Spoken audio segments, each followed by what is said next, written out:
Hey everybody, it's Jason Blaha here, and now that my two obligatory informative videos are done for the day, including a full workout video of me doing the press, which also includes me failing a rep, and everybody loves to watch me fail, so go check that out if you guys are interested in that. But now it's time to talk about current events in the online fitness community, and I have been aware of a situation once again with none other than Greg O'Gallagher, also known as Kinobody. Did I call him Greg O'Gallagher? I mean Gallagher. Alright, let me put on my +5 out of weaponsmithing. Work on skilling up my crafting a little bit, and let's talk about Kinobody. Kinobody. And yes, I pronounce it that way because it kind of looks like it could be pronounced that way. And I used to think, because he was talking about big compounds, weighted chin-ups, progressive overload, and one time I thought maybe he had potential to be wise one day before he turned to the dark side of not training his legs and tried to sell supplements and other bullshit. So let's talk about what he's put up in his Instagram, which I will flip in here. Now, a lot of you guys are going to say, okay, I already see the problems. Yeah, we already see the problems. We know the problems there. You start doing some math, this gets kind of funny because he's like, man, I'm 7.1% body fat according to the DEXA scan. Now, you know, just like when he did his hormone profile, he didn't show all of the data either. He didn't show any data from this DEXA scan. Now, the first thing I'm thinking is the same thing everyone in the comments is thinking. Let me just be blunt here. He is nowhere near 7% body fat. I don't care what weird DEXA scan he claims he took that put him there. That's not 7%. And I'm stating that objectively. It has nothing to do with my body fat percentage. It has nothing to do with what's ripped, lean, healthy, anything else. In that photo, he is not 7% body fat. He is at what I would call a healthy, lean, very lean, athletic body fat in that photo, which means he is above 10%. He's above 10%.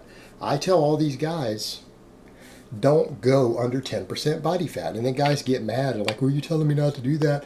Or you just don't want me to look good. I'm like, you don't think he looks lean there? You don't think that guy has a lean physique in that photo? You're telling me that that's fat? Because that's above 10% body fat. And I would ask guys, what possible advantage do you think you're going to get, short of some photo shoot, of going leaner than he is there? So you want to get to where he is in that photo, and you want to spend another 8 to 12 weeks cutting, another 8 to 12 weeks losing another 10 pounds from where he is there. Because that's what 7% body fat would be. He's not 7%. He's 10, 11, somewhere in that range. So there's already problems here.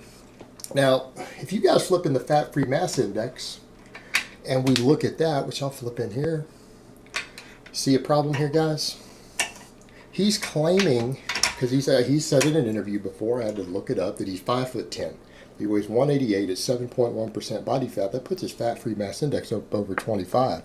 Everyone agrees when we start talking 25 plus, when you're lean, under 10% body fat, that is very suspect of anabolic use.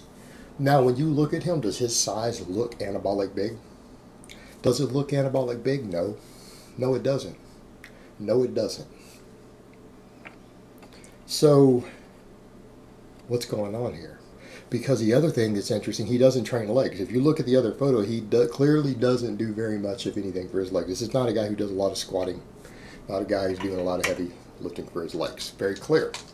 So how is he getting numbers like fat-free mass indexes that are generally, you know, again, a guy's a good chance they're using gear for their whole, and they're training their whole body to have that sort of fat-free mass index because he's fudging the numbers a bit.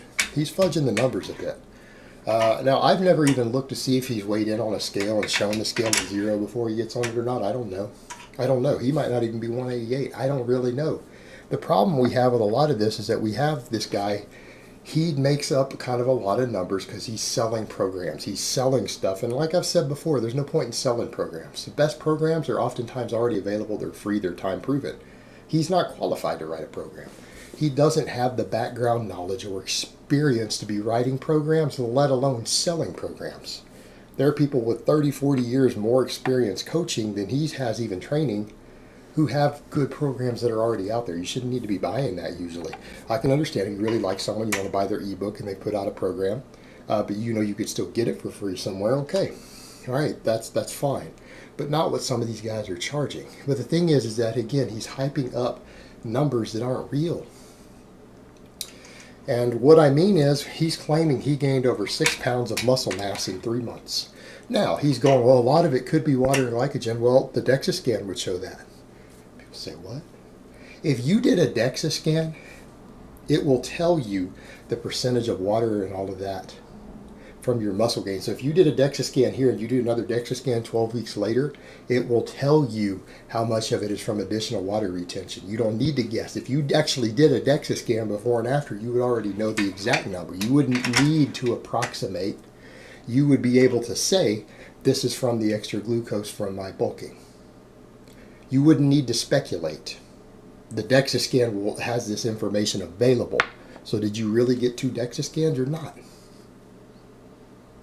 Because if you did, you wouldn't need to speculate. You could say, oh yeah, exactly. Looks like 3.2 pounds of my gain was from water and glucose.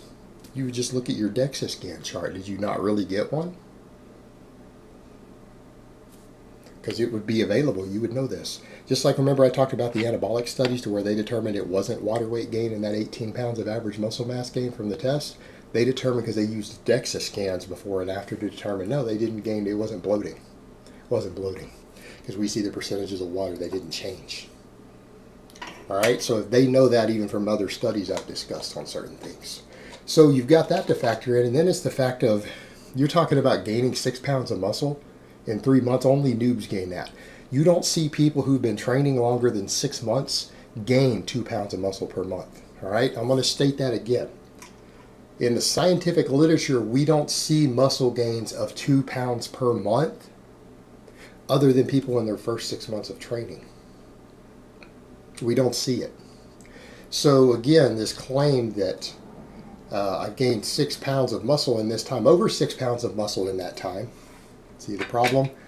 When you only train half of your body. All right. Well, people have this misconception when you say, oh, a noob could gain up to this amount of muscle in this time frame, and people in this level of experience gain this. That doesn't mean you get to pick where it goes. That means you have to train everything to hit that number. Meaning, best case scenario, that 2 pounds a month is assuming you're training every muscle in your body. If you only train half the muscles in your body, you're not going to gain that 2 pounds in the half you train. You're going to cut the gains in half. You're going to cut the gains in half. You're only going to gain maybe a pound. So he's claiming that even though he's gained very little leg mass at all, minimal leg development, that he's gained noob type gains that only occur through the whole body in that same time period. People, and he would probably try to pull it off as saying, well, my training programming is superior. But it's not. There's nothing magical about any of his training. It's not that great. It's okay. But it's definitely below average compared to good programs that are out there, the stuff he does. Not saying you can't make gains on it, but it's not that great. And he's only really trains half of his body. So we're supposed to believe this. And then furthermore, he says, oh, I'm going to gain 4 pounds of muscle, solid muscle over the next 4 months. That only happens in people in their second year of training. People with more than 2 years of consistent training experience don't gain a pound of muscle per month. It doesn't happen without anabolic substances in the mix. It doesn't work that way. This guy has years of training experience. You can't do that. Furthermore, we go back to that intermediate numbers. That's through the whole body, not just their upper body.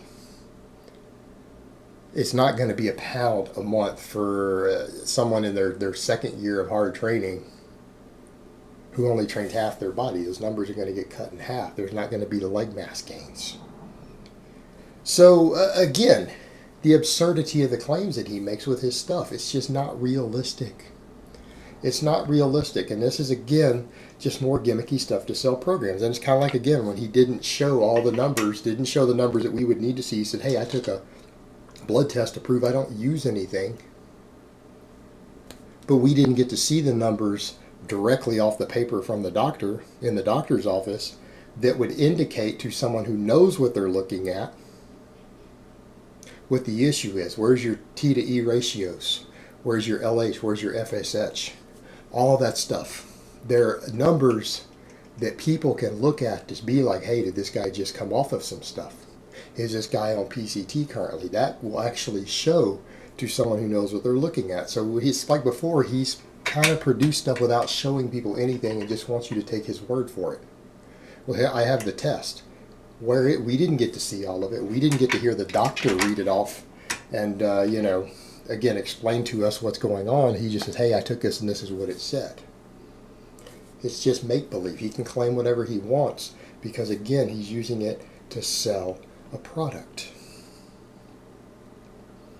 All right, my friends, this is what is called a hustle. It's called a hustle.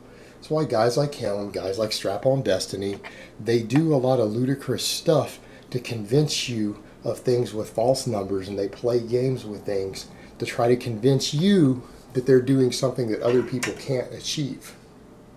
If they have something magical in their programming, when they really don't, they're not even average in terms of what they actually know, their knowledge base, compared to any good coach out there. They're not even at average level for that.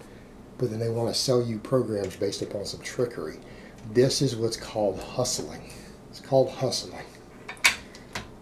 You know, like Rick Ross, every day I'm hustling, every day I'm hustling. Yeah, that's them. They're hustling. Trying to be the next Rick Ross or the next Mike Rashid. All right, guys, but that's really all I have to say on that today. I hope it's been informative, and I will talk to you guys next time.